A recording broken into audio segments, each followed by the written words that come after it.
Right, good evening. Welcome to a new episode in the month of January. Happy New Year to all the listeners that's going to be tuning in. This Inside Sports with Rashad Mitchell, episode number 33, streaming live on Facebook, YouTube, and Twitter. So we'll be back once again for a brand new season. It's going to be a brand new year. Uh, Inside Sports with Rashad Mitchell still in season number one. Now, in fact, let me call it this season number two. If I want to know, take it there because I started the show last year in 2024, the month of May. I think it was May 16th, something like that, to that extent. And I started writing articles back in April. So we call this season number two to start the new year off.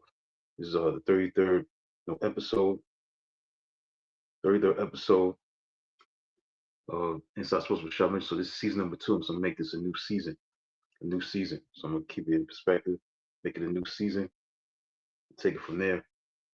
It's a new year, 2025, so the second season of Inside Sports with Rashad Mitchell. The first season ended from May to December, so I'm gonna make this the second season of this show. So let's get into it, man.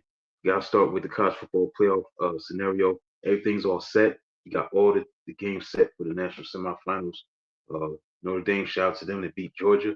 Now they're in the national semifinal round against Penn State. Then you got Ohio State versus Texas. Let's break down the games. We'll start on New Year's Eve this past Tuesday. Not a great game.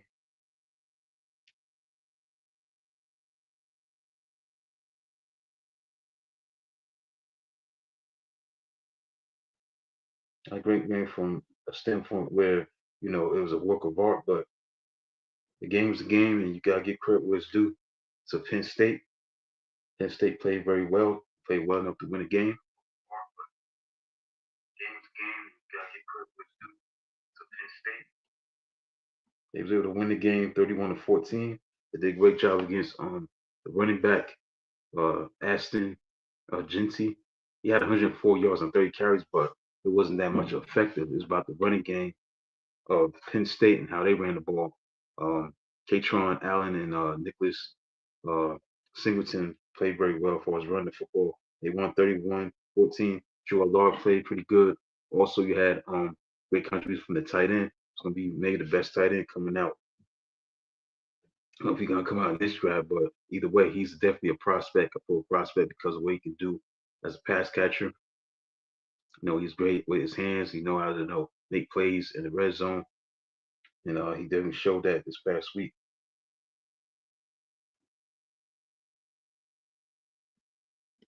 against Boise State, winning 31-14. So now they're in the national semifinals. So look at James Franklin, man. He's definitely making it happen in big spots. Saying he's been much maligned. He can't win the big game, the Big Ten, but this guy, a couple of minutes, a couple of games away, he beat Notre Dame, gets to the national championship game, our chance to win the national championship. Opportunities there for the taking from that standpoint. So James Franklin definitely silencing the critics because he always had his struggles, obviously against Ohio State, Michigan, but in these playoffs, now again, granted, he's playing against teams that are not powerhouses that we are accustomed to seeing. SMU, yes, they won 38-10. Yes, they beat Boise State 31-14, but they haven't been tested. Now they played a team that's been in blue blood for a long time. Like they're on their way back to being relevant. That's the Notre Dame Fighting Irish. Get to them shortly. Right now, when you look at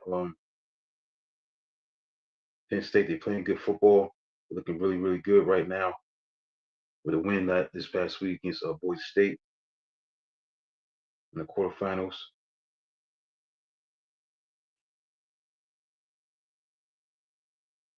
Katron Allen had 134 yards rushing. This Warren, he had 6 catches for 63 yards and 2 touchdowns. He's a senior. Yeah, may be the number one tight end coming out at Penn State that's going to be in this draft. So he's definitely going to be leaving. Drew Allard, he had 3 touchdown passes. Katron Allen, he had 134 yards rushing, 17 carries. So he had a better game than Genty. Genty only had 104 yards on 30 carries. But Madison made a lot of mistakes in this game, throwing 3 receptions. Game was competitive, 17-14 the third quarter. But give credit to Penn State to put it away. A 13-yard touchdown pass from Drew Law to Tyler Warren, and then Nicholas Singleton closed it out with 4 minutes and 54 seconds left with a 58-yard run. Let's look at how many yards he ran at 87 yards. And Penn State ran the ball extremely well, 216 yards on the ground.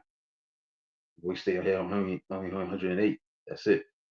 So they ran the ball well and they threw the ball well. That's why they win. They played solid defense. So that's why you advance when you play at a high level from an offensive standpoint and a defensive standpoint. And that's what you saw from University of Penn State. They was able to do things on both sides of the ball, be efficient side in the passing game, but also dominant in the running game. As you look at Allen and Singleton dynamic duo, they combined for 221 yards rushing. 221 yards rushing on 29 carries. So they handled the business as far as running game. They showed who was the best running team on the field other than Aston JT, who's the Heisman hopeful this year. And they was able to show that they could run the ball also and be, a smash mouth offensive team when they want to in the trenches. So they showed that. They won 31-14. So they had to wait the winner of today's matchup between Notre Dame and Georgia. Now this game was rescheduled because the terrorist attack that happened in New Orleans. Condolences to the family, obviously for the lives that were lost. Unfortunately, due to a gentleman doing this, a truck attack in New Orleans, Louisiana, just a tragic situation. Bad way to start the New York, seeing these deaths. But either way, they had to reschedule, rightfully so. They played today, this afternoon, and Notre Dame won 23-10. They were just a bad team, Notre Dame. They did it in a way that's not flashy. They did it with the defense, and they did it with special teams. Had a 98-yard kickoff return for a touchdown. They did it with the legs of Riley Leonard and his will to win. The stats don't stand out, but he did what he had to do to win. For us, running the ball, scrambling for first downs, doing what he can to keep his team energized and motivated. His leadership, he did it all. He ran for 80 yards. He passed for 90 yards, so he had 170 yards from scrimmage offensively. From a rushing and passing standpoint, not gaudy numbers. Gaudy numbers for a rushing standpoint, he ran 14 times for 80 yards. It was solid enough and good enough to win this game. Now again, can you put an asterisk by this game in the sense they didn't have Carson Beck, Georgia? Maybe if Carson Beck was in this game, the game would have been different. Only time will tell with that. He was out with an injury, had surgery on his elbow. So obviously his absence definitely was a factor. I mean, starting to play side 20 or 32, 20, 34 yards and one touchdown, but he's not proven yet as a star. He's not well seasoned like, Carson Beck. So his absence definitely affected the team. But again, give credit to Notre Dame. Notre Dame won the game. Give them credit. They did the defense. They were special teams. 170 yards. Again, total offense by Riley Leonard, the quarterback. Good enough to knock off Georgia 23-10. Give them credit. Notre Dame is one win away from going all the way to the national championship game. They got to get past Penn State. So Notre Dame has won their 12th straight game, and now they'll play Penn State next week, the semifinal at the Orange Bowl in Miami. So again, give them credit. Give them all the credit in the world. I mean, Notre Dame looks to be on their way back, and you see it in their play. It's a big win against Georgia, big win. Now, again, they didn't have their starting quarterback. There was no room for error. They could not afford to, make any mistakes or do anything foolish. To give credit to Notre Dame, they won this game fair and square. Now they got to play Nittany Lions, who they have a history with. They played 19 times. After the series 9-9 and 1. So this would be the 20th matchup between these two teams. So they met 19 times, 9-9 and 1. So it'd be the 20th matchup. So give credit to Notre Dame for winning that game. So they'll be facing each other in the Orange Bowl on January 9th. So that's the setup with that. Then you had the other matchups. We'll start with a good game, very good game. Double overtime game. Great matchup. And if it's coming down to that, it was a double time win for the Texas Longhorns beating Arizona State. Give credit Arizona State. They showed that they truly belong in the postseason. They fell short, losing 39-31. Like, look at this game. Game was in hand, especially in the fourth quarter with Texas. Man, they had a 16-point lead in the fourth quarter. So you look at this game. This game should have been over with. Just that they ain't finished well. Maybe they took for granted Arizona State. Came back as day of school. Got complacent. But give credit to in the fourth quarter where Malik McLean with a 40-yard touchdown pass to Cam Scatterbo. Then he scored again. The two-point conversion tied the game up 24-24. The 2-yard run for a touchdown in the fourth quarter. Now we had a game. And then not only that, give credit, it was overtime. So in overtime, Arizona struck first, 31 of 24, but give credit where it's due. The big play of this game was definitely on fourth down, where Quinn Ewers had to complete a pass to keep the chains moving, but instead he threw 28-yard touchdown pass to Marcus Golden. What's his name?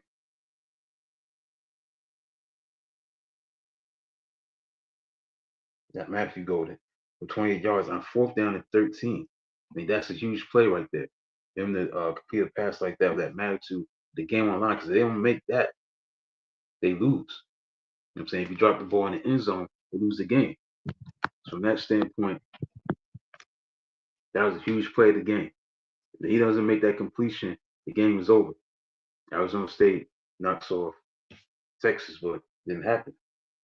That was a big time throw and catch. And that tied the game up, sending it to overtime. I mean, sent it to double overtime, actually. That was a big play.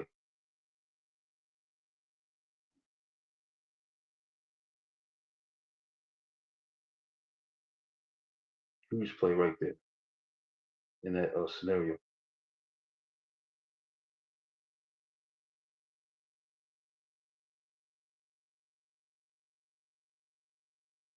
Yep, that forced the second overtime. I mean, without that, there's no overtime for the second time. Then they was able to score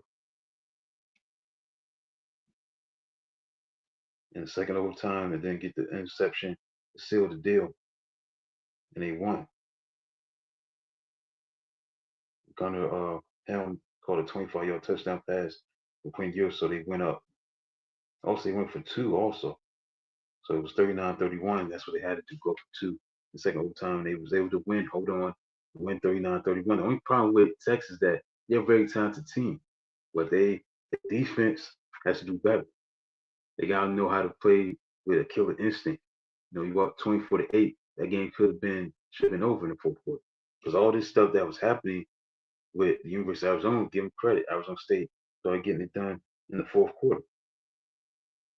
Cam Scatterbo, 143 yards, 30 carries. Did his thing, had 8 catches, 99 yards. So he definitely made his presence felt, the offense of Arizona State. But if you're Texas, you got to know how to have a killer instinct. All this happened in the fourth quarter. You got a 16-point lead with 10-17 to go. And all of a sudden, you give up two touchdowns, that are part of this game. So maybe they took them for granted, took for granted the opponent, Arizona State, having that comfortable lead, but it came turned out to be a very good game, classic game, very competitive, down to the wire, edge of the seat kind of game. Had a lot of drama to it. They was able to win in overtime, double overtime, 39-31, but by far the best game of all the playoff games. By far. I mean, none of these games have been great. Exciting to watch, except for this game yesterday. Then you had the Rose Bowl, where you make a case Ohio State may be the best team right now in the playoff bracket. They won 41-21 against Oregon, their business. Jumped off to a 34-0 start. The game was over at halftime. I mean, this game was not in doubt for Ohio State. They was going to win this game. They on a mission. And again, that's they lost to Michigan 4 straight times. Don't matter. They are 2 wins away from being a national champion.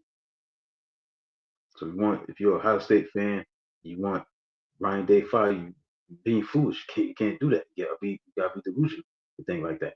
As at this point, that don't mean nothing. What they suffered a loss against with Michigan.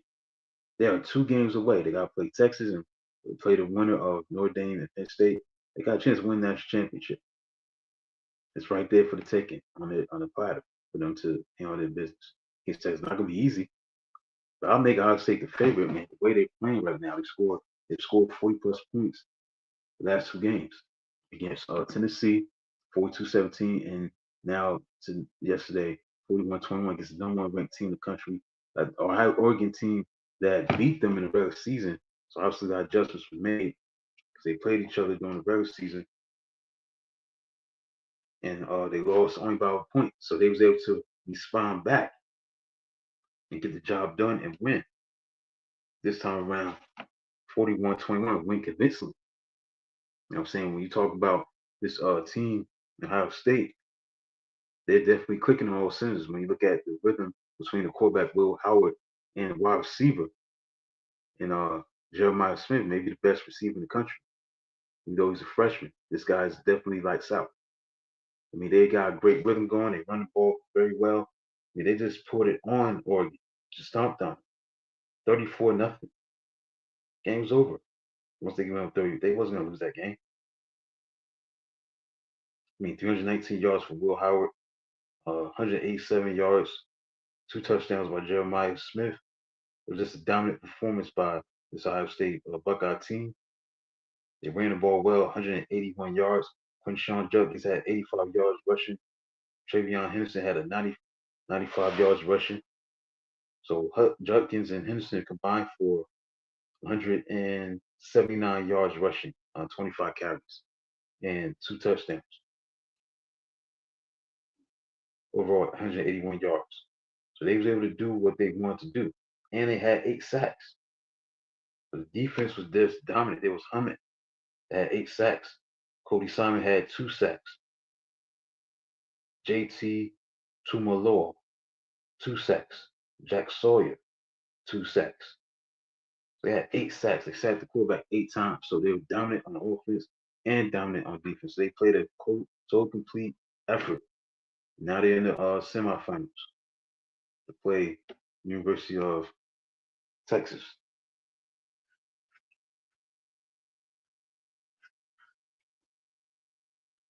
So is what it is, man. That's just impressive performance. Losing 32-31 in October against Oregon. And they're looking good right now, man. They're looking really, really good.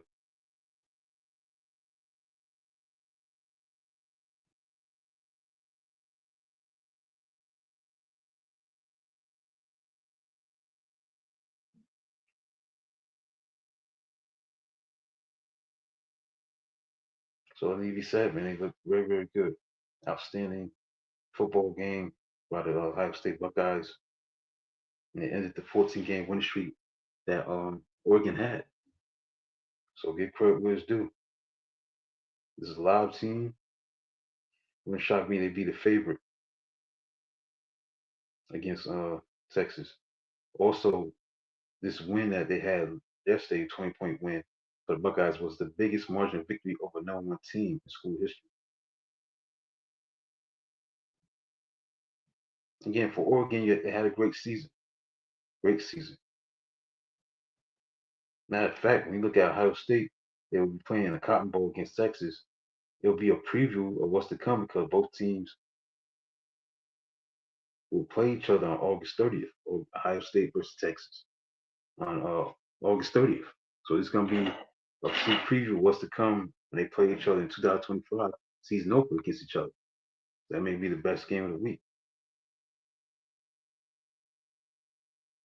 So Ohio State handled their business, and for Oregon again, had a great season. They joined the Big Ten.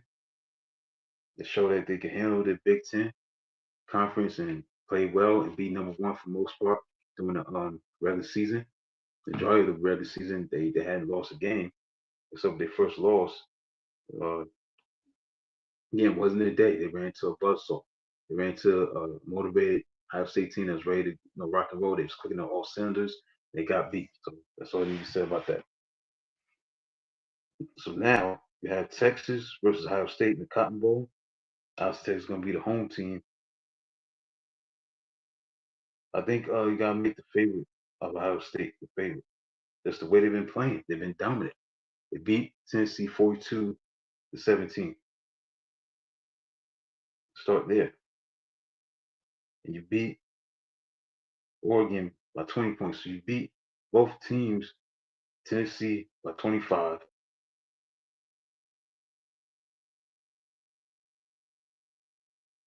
and you beat Oregon by 20 points. So they've been dominant, dominant, dominant. You gotta make them the favorite. These are 3-point favorite against uh, University of Texas. That's the way they've been playing. They beat the number one team in the country by 20 points.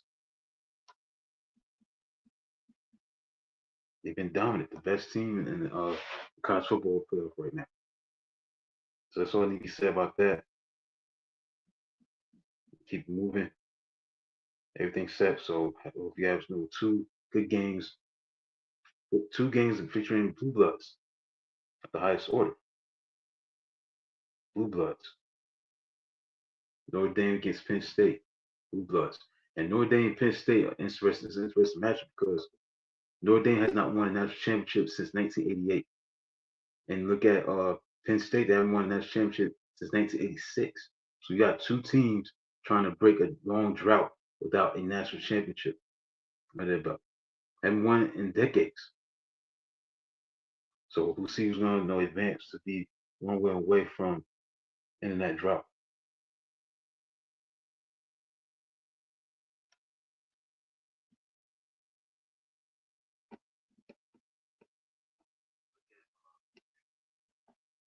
So that's what you said about that. That's the conclusion of the recap.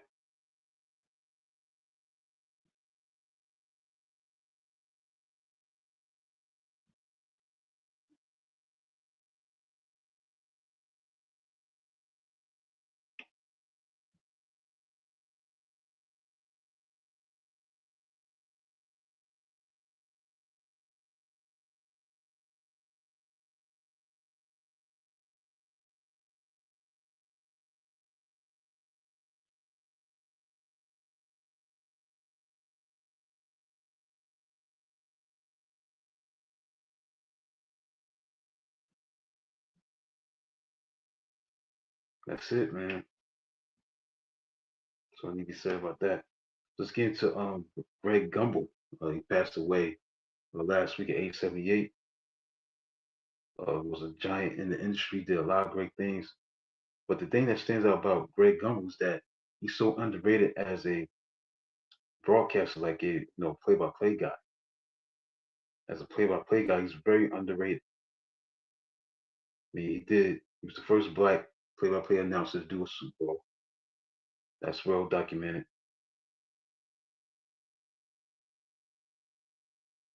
And that was in Super Bowl 35 between the Giants and the Ravens.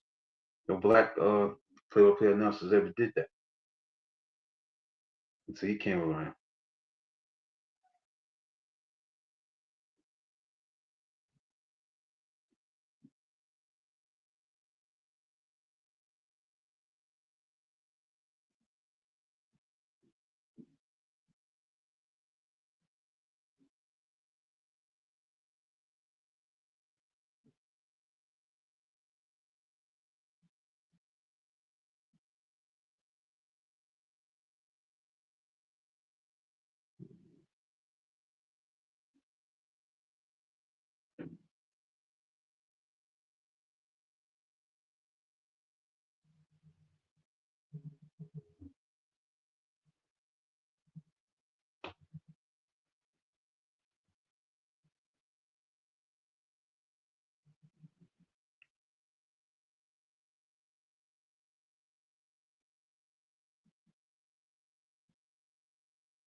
So like I said, Greg Gumbel definitely was a giant in the game in the world of broadcasting.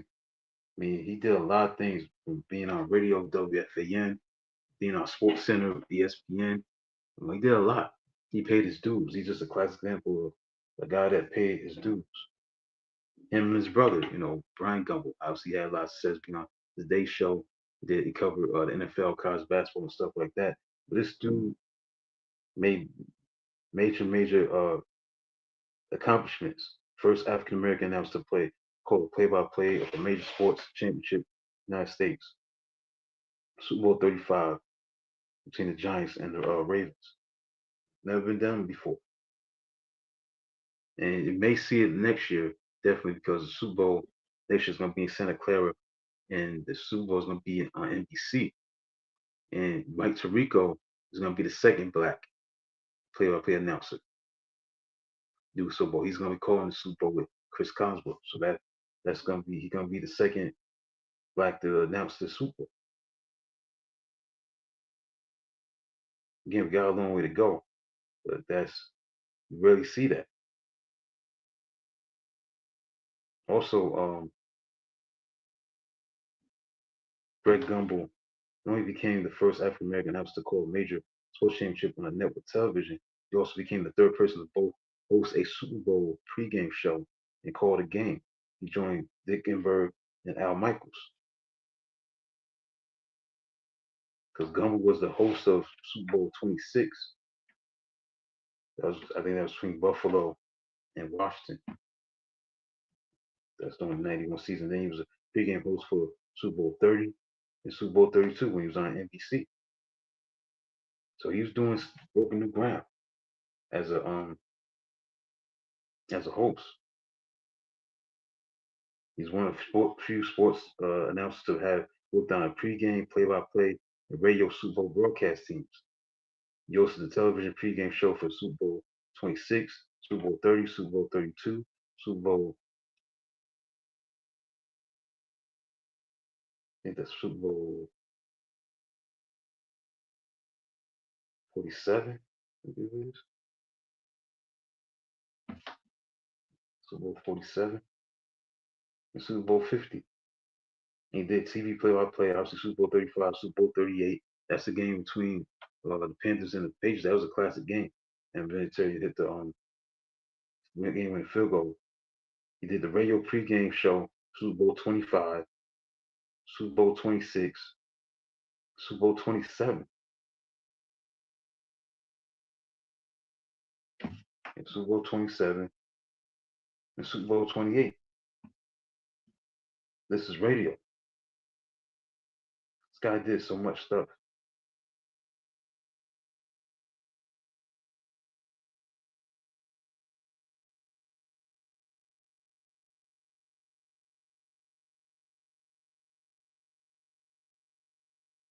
He was a television sportscaster at KNNBC in Los Angeles. Then he'll just be a sports announcer. At the time, Gray was selling hospital supplies in Detroit. So it shows you that you can make it where you want to go, but sometimes you gotta do a regular job like the next man. That's what he did. He was selling hospital supplies in Detroit.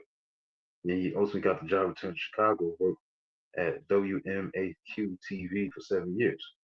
Then the sportscaster he replaced, then Swanson went on to become president of ABC Sports. So he rose to prominence at CBS. He worked for MSG, ESPN, WFAN radio. He anchored the show SportsCenter on ESPN. Did play-by-play for early NBA games. Also, he served as a backup announcer for Mark Albert, the Knicks. He did coverage of the college basketball. He also signed a huge contract. MSG signed a huge contract to broadcast New York Yankees games in 1989. And Greg Gumbel served as a host of the pregame and postgame shows. So he was doing that with baseball. Also, he was the host of the first radio morning show on WFAN. He also did play-by-play for college basketball on CBS.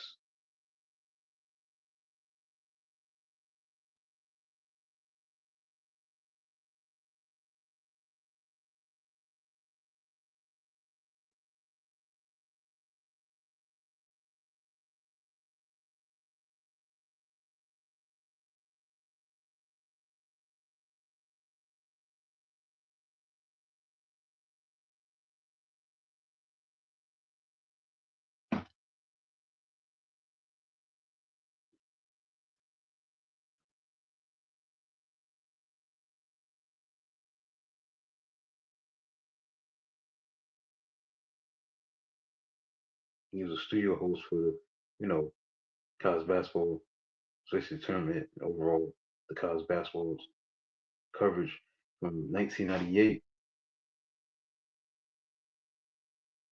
to 2024.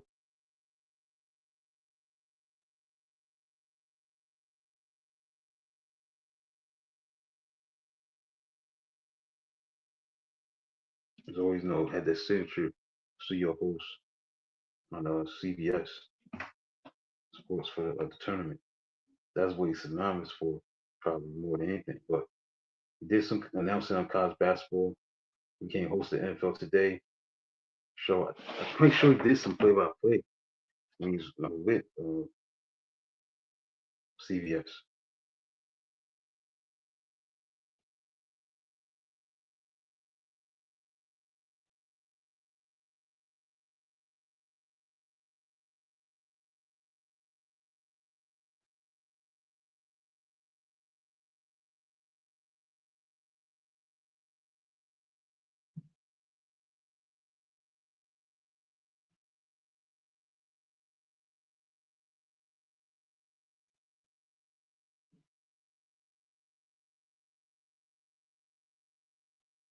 Trying to check, see, do play-by-play college basketball. I think he got me 2023, not 2024, because he had to step down. He wasn't around this past year due to the cancer that he had.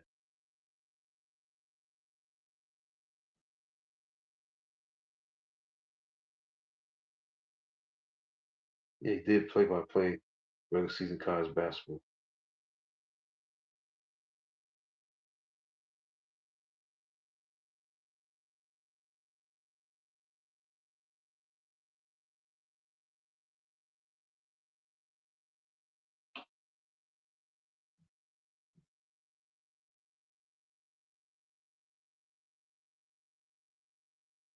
Also, he did play-by-play announced for NFL games in September of 1988. So he did provide play-by-play for regular season college basketball. And, yeah, NCAA Division One Men's Basketball Championship, NBA regular season, playoff games, College World Series championship games. He did that. Did a lot, man. He's versatile. Did so much stuff. It's amazing.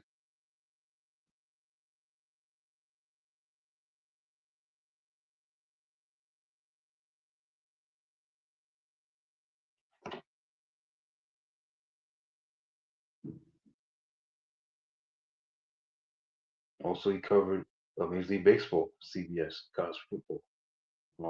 Did Daytona 500, the auto racing. Did that. He had play-by-play for the NBA alongside Clint Buckner, and he did the American League Championship Series with Jim Cobb in 1993 when the White Sox of Chicago played against Toronto Blue Jays. He had to be breaking new ground with that because you didn't see that. You type who was the first black.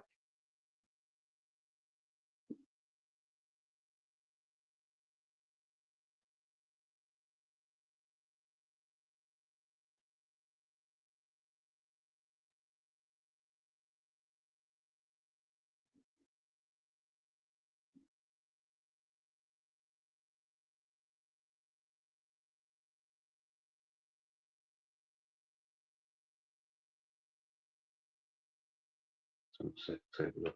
So he did the ALCS. That's huge, especially on CBS. And CBS had the package for the baseball at the time. Okay, Bill White was the first black play-by-play announcer for a Major League Baseball team. White was the first black president of a major sports league. So Jackie Robinson became the first black broadcaster for Major League Baseball on ABC next.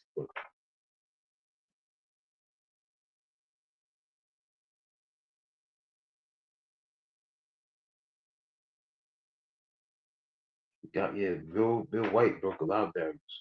The things that he did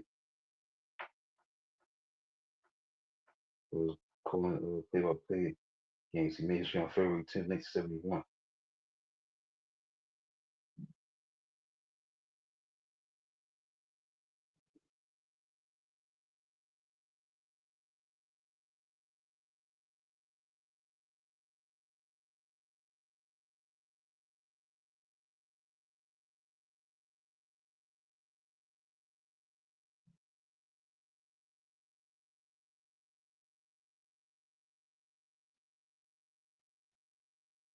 But again, he did a lot of great things. I think the three announcing calls that I think stood out for me from him in his career. Number one, they're like still alive, 90 years old.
Like I was saying, when you talk about the things that he accomplished as an announcer, I think three top announcing calls I think stands out. Number one, the game against Houston and Utah in the Western Conference Finals when he was on NBC when John Stockton hit the game-winning walk-off three.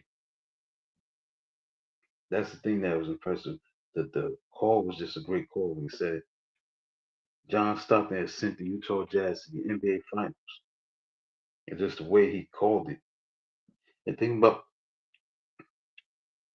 Greg Gumbel, he was not, Gus Johnson. He never overwhelmed a broadcast. Just he just was understated, understandable, calm, with his delivery. You know what I'm saying? He just did what he's supposed to do, his own way, had his own way of doing things. That's what it comes down to.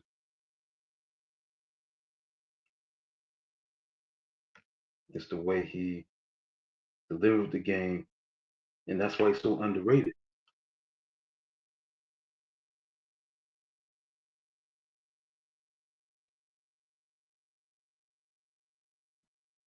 The calls that he did, because that was a big time game right there. John Stockton in the 3-point shot. That was huge, huge. That was a huge shot. Then I think the other one was Eddie Johnson's 3-point shot from the top of the key. That was a huge shot. That was one of the favorite that I heard from him. And then the Jacoby Jones can't make the catch from what's his name, Joe Flacco. He made the catch and to tie the game up. That was in the divisional playoff matchup. That was huge, huge catch. And they ended up winning, beating the Broncos, stuff like that. So he did a lot of great things. Those are my three favorite, announcing uh, moments. Okay, we made very long with some against some NBA, NFL, and then give you on this day in sports history. Right, NBA. Right now, we in the new year, obviously, in January right now. And right now, the best team in the league still the Cleveland Cavaliers. They're playing excellent basketball right now. They still got 4 losses. Because now we got some NBA games going on right now. The Pacers are beating the Heat 128 to 113. The Celtics going on to 118, 115 lead against the Timberwolves of Minnesota with 3.1 left in the fourth quarter. The Thunder's blowing out the Clippers. Thunder's no playing great. Next are blowing out the Bucks 86 to 66. But this Cleveland team's playing well. They won 8 in a row. The Knicks have won 9 in a row. So but Cleveland's playing excellent. They're 30, 29 and 4. 29 and 4. Now can they be on pace to win 70 games? We'll see. But right now they're playing excellent. Then when you look at OKC, they're the highest team in the league. They 27 and 5. They won 12 in a row. They're about to win their 13th in a row because right now they're winning 90 to 72 over Clippers at the end of the third quarter. So they're going to make it 13 in a row.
So that's what it comes down to. Cleveland Cavaliers is the best team in the league. What does mean? Not much because it got proven in the postseason, but they're playing great basketball. They're playing very well. Like the NFL, always obviously down to the last week of the season. Um, Shout out to Saquon Barkley for putting the team goals first over individual accolades. He refused to play. He will not be playing this week against the Giants. He will sit out. He will not try to break the rushing record for most rushing yards in the season that was set by the one and only Eric Dickerson. So he will not be performing this week against the Giants, his former team. So he's gonna sit it out. I think it's a good idea because I think what he's showing that it's all about the team. It's the team aspect. That's what he's focused on. To me, that's what I see. He's focused on the team. He's not focused on individual accolades.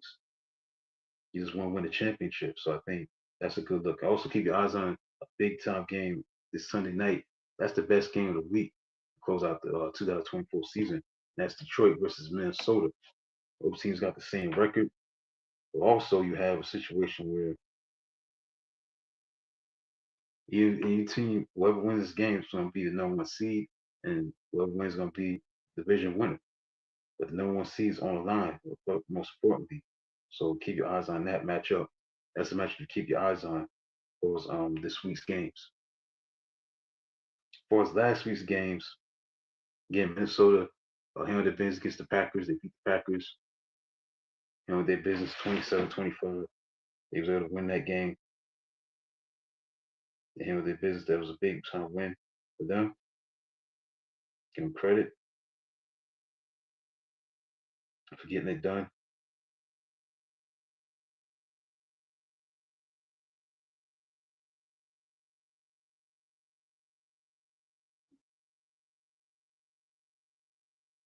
So give credit where it's due, as far as that's concerned.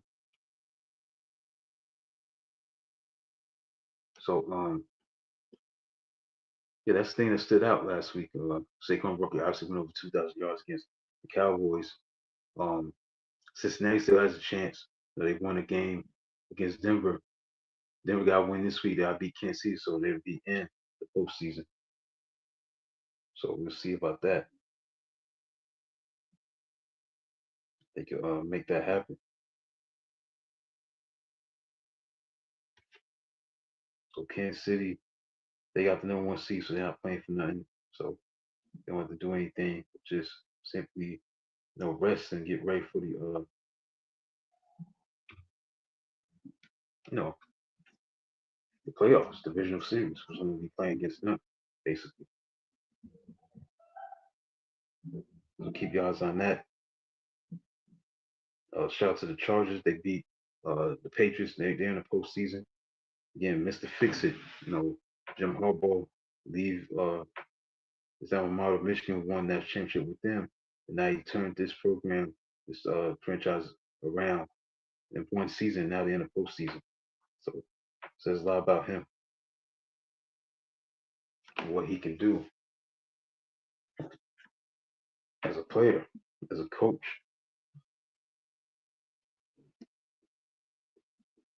So just his ability to get it done is amazing. So he turns everything around, whether it be at Michigan, San Diego, Stanford, San Francisco, now the Chargers, Michigan, wherever it is, he knows how to be the Mr. Fix It. He knows how to get it done. So not surprised. So that's one of the standout things. The Chargers clinched the playoff. Um, Cincinnati's still alive. They're still going to need a lot of help for them to get in. They beat Denver. That was a wild, crazy game. Um, Washington beat Atlanta. That was a good game. So Washington, I think they're in the postseason. I think that's might be it for the Falcons, as far as that is concerned. But at the same time, man, it's just playoff time is coming up. It's gonna be crazy, crazy NFL postseason. That's what it's all about. The real season is to see who's gonna be left standing.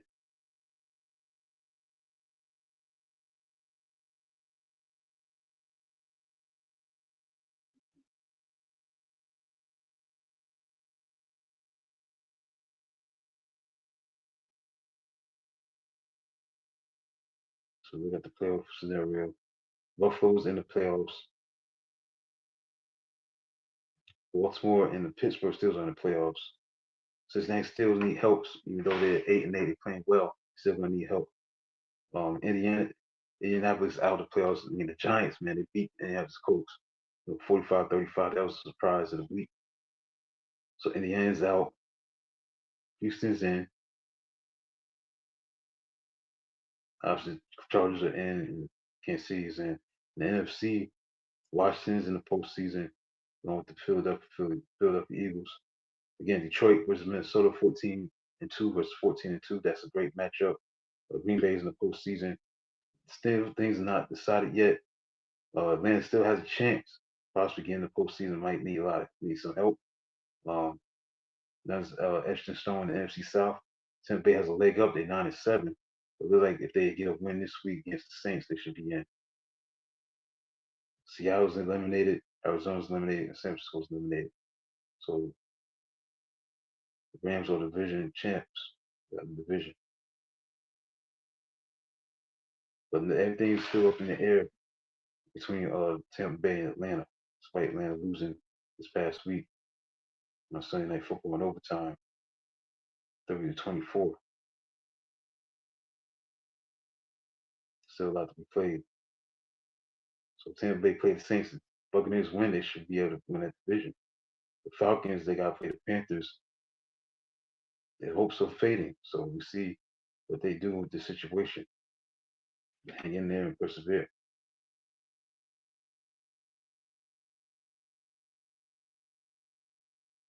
All right, so that's it for the NFL coverage. That's it for that. Right, let's get into quickly on this day in sports history.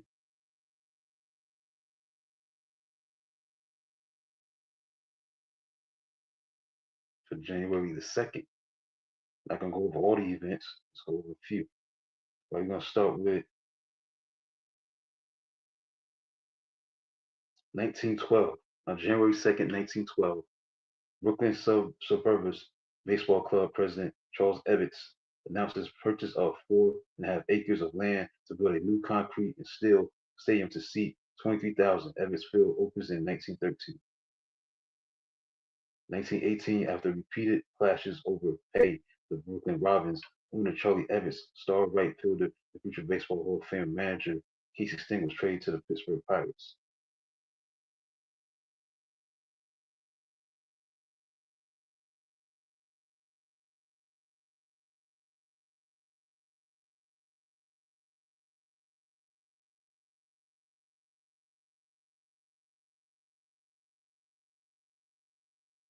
Like January 2nd, 1943, University of Kentucky Wildcats men's basketball team begins the 129 home game winning streak that only ends in 1955. Incorporates NCAA titles in 1948, 1949, 1951.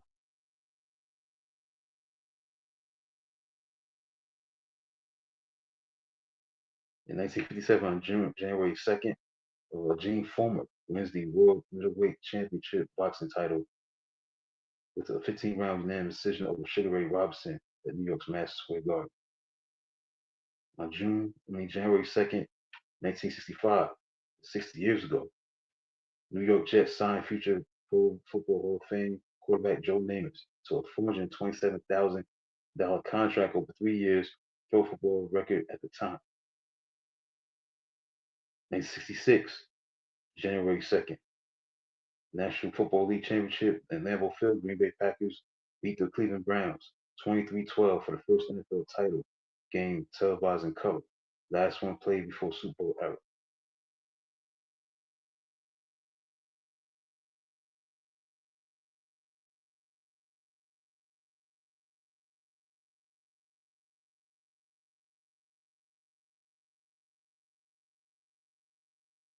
Right, January 2nd, 1982, the Epic in Miami and 85-degree heat. The San Diego Chargers defeated Miami Dolphins 41-38 in overtime in the AFC Division playoff game, a game that set numerous playoff scoring records. 1983, January 2nd, in a 35-27 win over the Houston Oilers. Cincinnati Bengals quarterback Ken Anderson completed 20 consecutive passes and finishes the season winning his second consecutive passing title with an NFL record 70.55% completion percentage.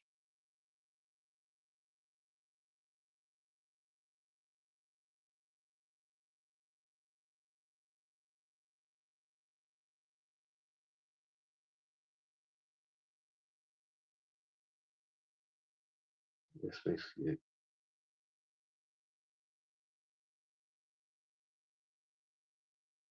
That's it. I'm done. All right, so I'm done with the understanding sports history. What happened on some of the events that happened on January 2nd. So that's it, man, for the first episode of the new year, season number 2 of Inside Sports with Rashad Mitchell, episode number 33. This is season number 2, the second season. So new year, this is season number 2. Season number 1 was last year from May to December. This is season number 2. So we're gonna keep moving all the way from January all the way to December. Be season number 2 and keep moving. So the best yet to come for this season, number 2 of Inside Sports with Mitchell, episode number 33. Be back for episode number 34 to talk about the games that's going to be played that next week. Again, you got the 2 games next week. It's 10 o'clock Eastern Standard Time. Let's see, postseason college football playoff bracket, 7:30 next Friday and next Thursday. So I can't make a prediction. I think Ohio State is going to beat Texas. I just think Ohio State's playing their best football right now than Texas is. I'm going with Ohio State over Texas. That's what I'm going with. As a matter of fact, Ohio State's favored by 6 points. I think that's a good way to go. They're playing the best football. And next week, I got Notre Dame. I think Notre Dame going to beat Penn State. So I think Ohio State and Notre Dame will play for the national championship.